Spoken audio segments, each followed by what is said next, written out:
Assalamualaikum warahmatullahi wabarakatuh. Alhamdulillah, kita saat ini berada di makam Mahligai, sebuah makam areal pemakaman yang ada kaitannya dengan makamnya Tuan Syekh Mahmud Barus. Kali ini kita akan ditemani oleh penjaga makam Mahligai ini, Pak siapa namanya Pak? Fahrudin Basari ini. Fahrudin Basari. Ini ada berapa titik ini Pak makam? Kalau titiknya ini banyak, tapi kalau jumlah makamnya di sini ada 215 makam. 215 makam. Itu yang ada di dalam areal pemagaran. Masih belum kita hitung lagi di areal luar pagar. Oh, masih ada juga. Nah, termasuklah itu makam Syekh Siddiq. Syekh Siddiq. Nah, masih di luar pagar. Karena kompleknya terlalu jauh ke bawah. Oh, agak jauh ke bawah ya. Iya. Mari silakan masuk. Jadi kalau di makam Mahligai ini yang tergolong dan pun yang bisa kita bilang Syekh karena memang di batu nisannya tertulis Syekh ada 4 kalau yang di dalam ini. 5 lah itu sama Syekh Siddiq yang ada di bawah. Iya. Itu makamnya yang mana aja Pak? Yang makamnya memang udah kita kasih pamflet nama. Oh. Termasuklah itu makam Syekh Rukunuddin Iya. yang meninggalnya malam 13 Safar 48 Hijriah. Genap usianya 102 tahun 2 bulan 10 hari. Berarti 48 Hijriah ya. Iya. Sebenarnya ya. Yang kedua Syekh Zainal Abidin Ilyas Syekh Samsudin. Memang itulah yang terukir di batu nisannya. Iya. Nah, yang ketiga itu Mahaguru Muadzam Shah. Muazzam Shah. Nah, makamnya yang terpanjang di areal pemakaman makam Mahligai ini. Berarti hampir sama dengan Syekh Mahmud sana. Hampir sama, tapi masih panjang juga lagi makam Syekh Mahmud yang ada di papan tinggi. Iya.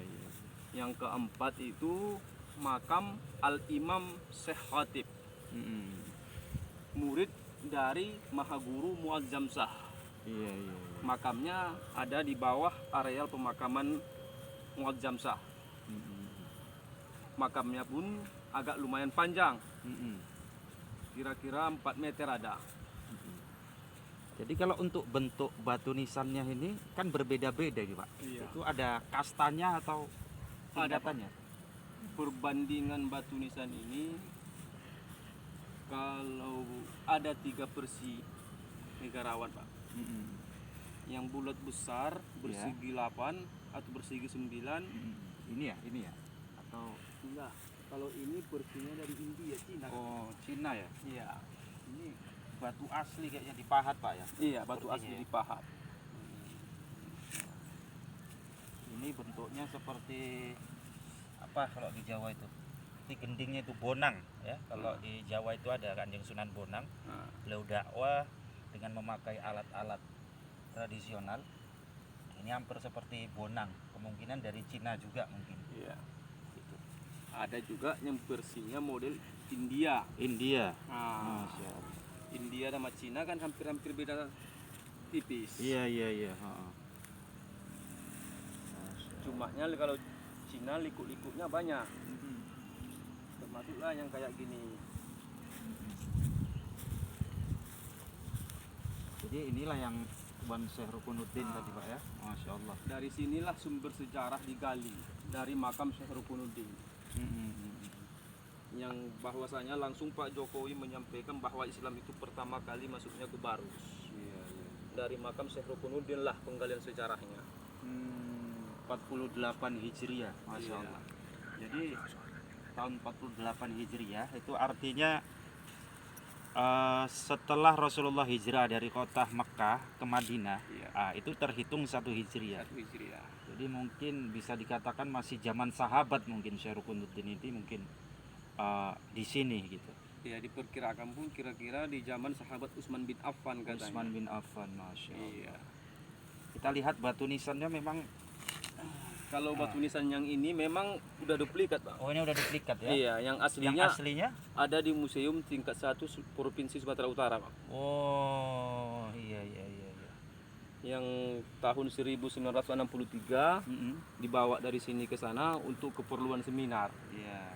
Jadi yang ini total untuk nisannya udah apa ya? Udah duplikat semua gitu. Enggak, cuma Oh. batu nisan Syekh Rukunuddin aja, Bang. Oh, yang asli itu yang besar-besar sana asli ya? Masih aslinya, Bang. Oh, Masih dari pertama kita ketemukan masih tetap seperti itu.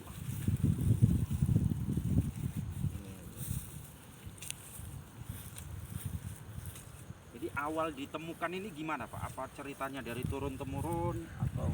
Ceritanya kita kurang tahu pasti juga ya, tapi ini cerita dari orang-orang tua kita. Ada katanya dulu seorang ustadz katanya mimpi. Melalui mimpinya dia ketemu dengan makam-makamnya ini. Dari makam yang satu jumpa makam yang lain. Dari makam yang lain jadi terkumpullah semuanya. Seperti ini bentuknya. Hanya perubahan sedikit aja, Bang. Dari pertama kali dijumpai hanya perubahan sedikit. Yang dari pertamanya batunya tertidur didirikan. Jadi memang ada hubungan erat sama papan tinggi ya? Kalau hubungan eratnya pasti ada, Bang. Pasti Sangat erat. ya. Iya. Setelah kita lihat di sebelah sana juga banyak ternyata ada Iya. makam-makam. Ya.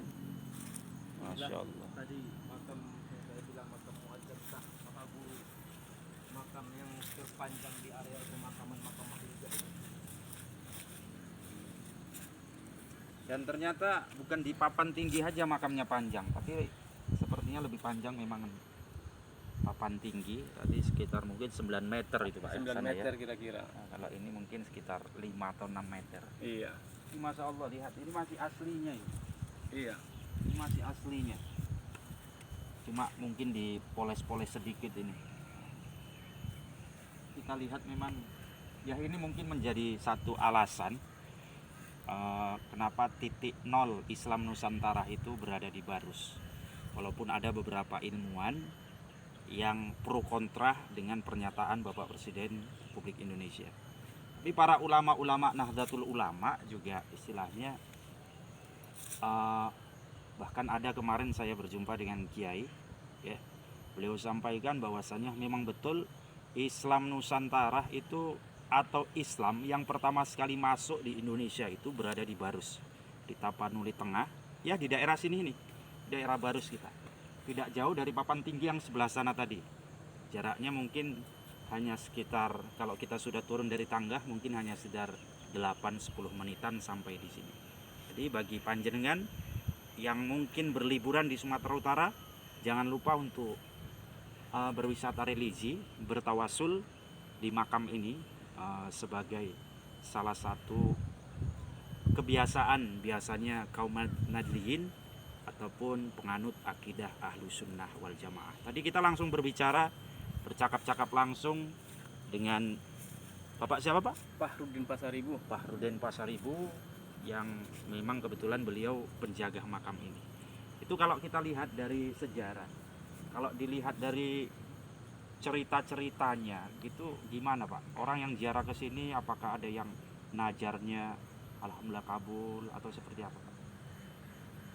Kalau memang najar, memang benajar. Tapi kami sering juga menyampaikan, kalau datang ke makam Mahligai, kalau mau menajar bisa. Tapi jangan mengharap kepada makamnya, Iya, Masya Allah. mengharap kepada Allah Ta'ala. Perantara gitu Pak ya, tawas. Jadi makam-makam aulia Allah ini hanya perantara lah yang kita bikin. Iya. Masya Sekedar Allah. tempat kita. Jadi mudah-mudahan insya Allah udah banyak yang terkabul. Alhamdulillah ya. Dan kita yakini di akidah Ahlussunnah wal Jamaah para wali-wali Allah itu tidak mati, tapi mereka berpindah tempat.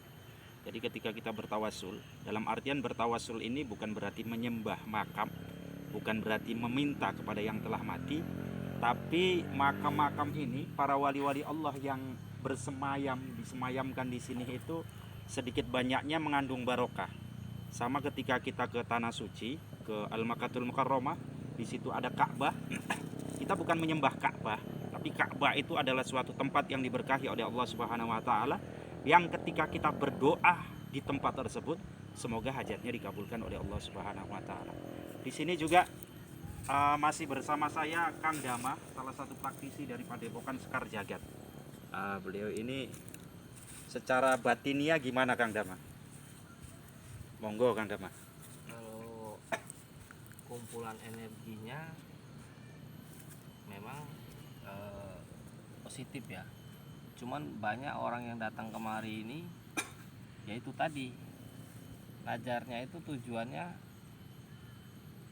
ada yang kepleset gitu, dia mintanya ya memang ke makam, jadi dia menjadikan energi-energi di sini tuh campur dia.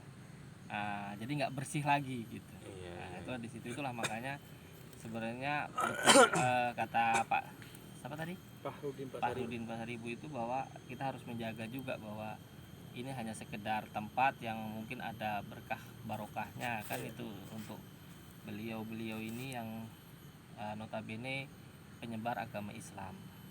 Makanya saya pesankan ketika kita berziarah, yang utama kita mengingat mati, yang kedua ya kita ngalap berkah lah istilahnya dari beliau-beliau.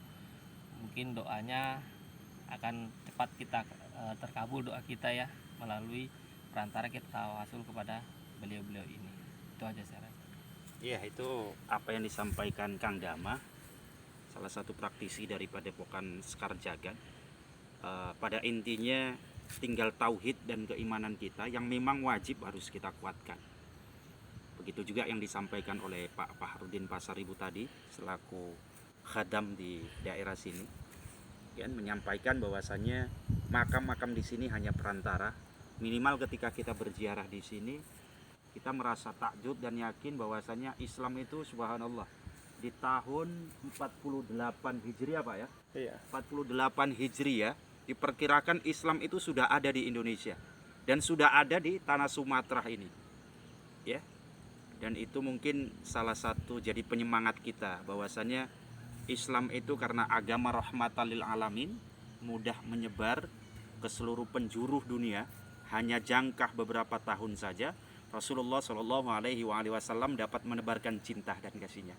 Tinggal kita ketika kita berdakwah di jalan Allah Subhanahu Wa Taala, ingat, rangkullah mereka, jangan pukul mereka. Ajak dengan cinta, mengajak bukan mengejek. Terus rangkul mereka di dalam cinta kepada Allah Subhanahu Wa Taala. Kemudian Pak Fahrudin, selain nisan-nisan ini ada nggak benda-benda lain yang dulu ditemukan gitu daerah sini? Mudah-mudahan sampai sekarang belum ada lagi benda-benda yang lain ditemukan. Apalagi di areal pemakaman ini belum pernah ada. Belum pernah ada. Iya. Dia bentuk umpamanya perahu gitu atau Iya. dayung atau apa gitu kan, karena yang kami apa istilahnya tahu bahwa beliau ini kan datangnya itu kan naik Sambil berniaga. berniaga gitu kan gitu. Mungkin peninggalan-peninggalan seperti itu gitu belum ada ya. Belum ada, Pak. Oh. Iya. Nggak ada, memang belum pernah ada istilahnya cerita dari orang-orang tua kita pun dulu belum pernah ada menemukan berbentuk seperti itu. Iya. Karena itu kan bisa sebagai penguat bukti sejarah lah bahwa Iya. oh ini memang lewat laut, oh ini memang lewat ini kan gitu istilahnya. Karena kita akui, mau tidak mau harus kita akui bahwasannya waktu Bapak Presiden Joko Widodo membuat Tugu 0 Islam Nusantara, sempat menjadi pro kontra di ahli sejarah ataupun ilmuwan, tapi itu mungkin tidak mengesampingkan karena kebenaran itu mutlak dari Allah Subhanahu wa taala. Karena dulu kan dokumentasinya itu mungkin tidak sekongkret sekarang, pakai gambar, pakai video ataupun dari orang ke orang, keturunan dan lain sebagainya. Tapi ini mungkin menjadi pencetus mungkin bahwasannya kita kenal. Jadi daerah Barus ini mungkin dari Aceh tidak terlalu jauh lah kalau lintas laut Pak ya. Iya. Ya, itu mungkin ada kaitannya kenapa Aceh dulu disebut sebagai Serambi Mekah. Karena kita dengar dulu ya orang-orang tua kita itu satu kalau mereka ingin ke Mekah itu dari Aceh.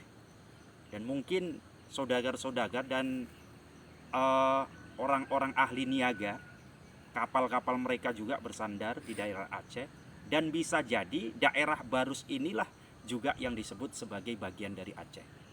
atau ini dulu yang ada juga kita tidak tahu. Tapi ini menjadi pemicu bagi kita untuk mengajarkan ke anak-anak kita bahwasannya memang betul Islam itu masuk ke Indonesia dengan damai, dengan cinta. Tinggal kita melanjutkan bagaimana kita berdakwah dengan rahmatan lil alamin. Hadirin jamaah, kemudian pendengar yang insyaallah dimuliakan Allah Subhanahu wa taala, mungkin hanya sekedar demikian yang dapat kami sampaikan. Dukung terus channel Ashifa Studio, semoga bisa bermanfaat untuk umat. Izinkan kami untuk bertawasul dan berdoa di tempat ini. Semoga hajat panjenengan, selagi hajatnya tidak melanggar syariatnya Allah Subhanahu wa taala, semoga dikabulkan oleh Allah Subhanahu wa taala. Terima kasih atas segala perhatian. Mohon maaf atas segala kekurangan. Assalamualaikum warahmatullahi wabarakatuh.